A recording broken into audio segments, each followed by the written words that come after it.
Welcome back, everyone. In this video, we're going to be making the footer component within our React portfolio page. Before we get started, though, there's a bell icon down there that'll basically give you guys a notification every time I come out with a new video. So if you're interested in getting notified, definitely go down there, hit that bell notification, and maybe give me a like or a thumbs up or whatever it's called in the process if you are enjoying these videos, of course. So with that said, let's get started here. So what we're going to do inside of our source folder, we're going to create a new folder called components. Yeah, spelled that right. Awesome.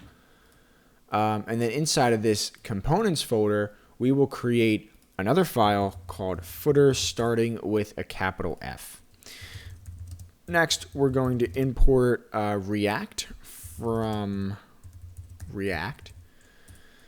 And then we're going to create a function, not a dunction, a function called footer that will take in props. Actually, do I use any props? No, we don't actually need any props, at least not right now we don't. And then we will go and export this as the default from this file. Footer, awesome. Okay, cool.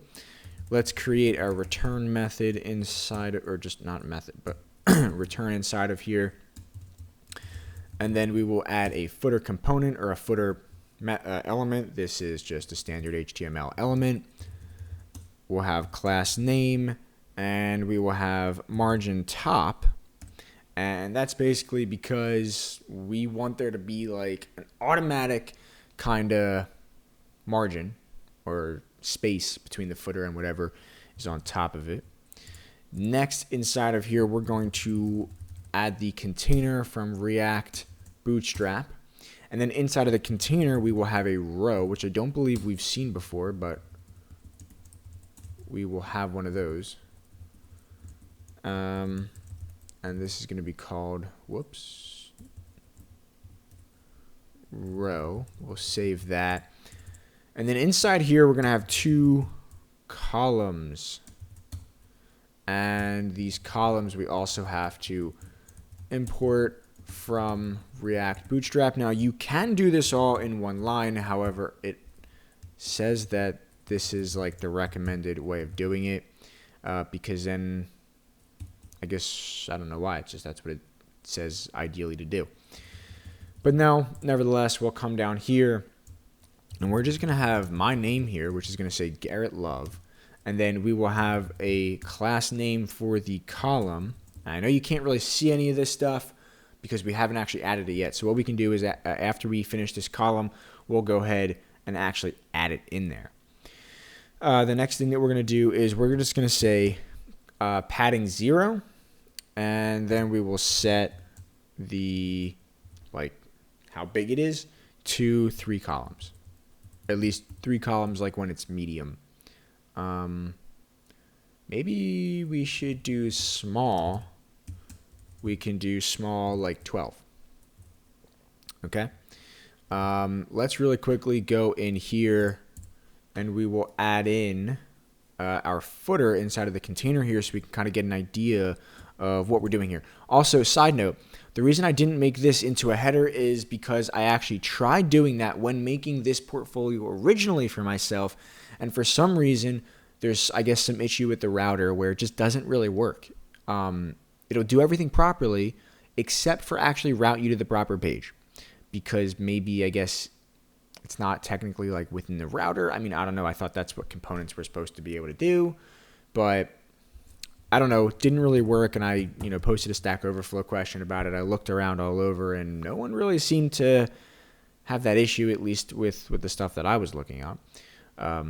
If I do come back to this one day and figure that out, I will make another video going over it. But in the meantime, that's kind of what we're going to be going with. So we'll have a footer here.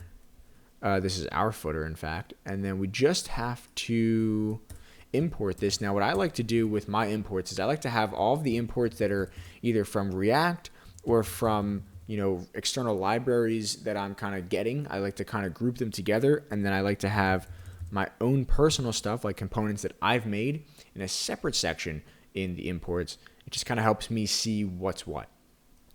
So we'll have footer from, we actually don't need to go that high. We can just go to components and then footer. And that's all we need. And now you can see we have the footer right there, like so.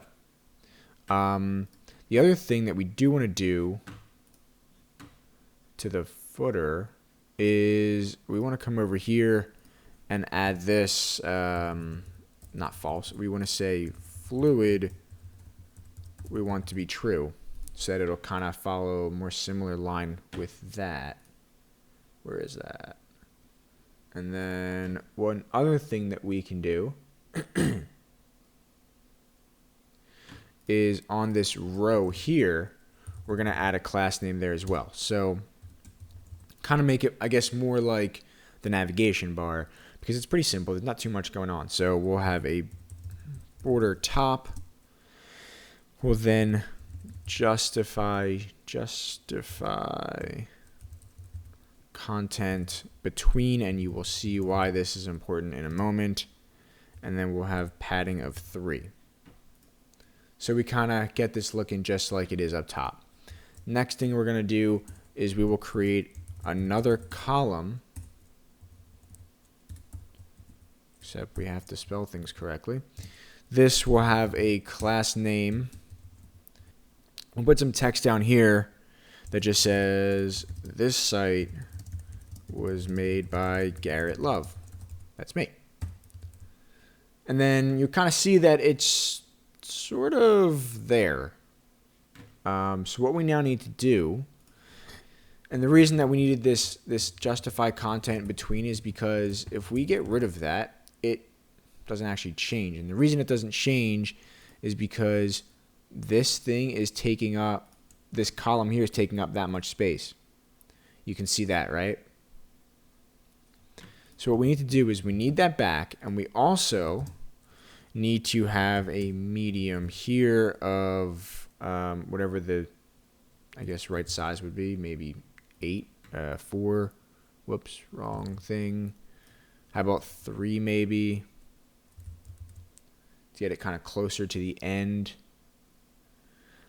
Actually, yeah, no, 3 is fine. It fits. And then the one other thing we're going to do is inside of the class, we will have padding 0, which will help us to kind of move it over a little bit, get rid of the paddings there. We'll also say dFlex for display flex on this column, and we will say justify content end. And this will get us to be the same position as this one is over here, just on the left side. And that is pretty much it for the footer. It's all the way up there because there's no page content there, but it is actually doing what it was supposed to be doing. If we were to take away that padding, you would see it's all the way up at the top. So the padding, or not padding, the margin rather, is making it kind of get pushed down a little bit, and that's kind of what we want right now. So,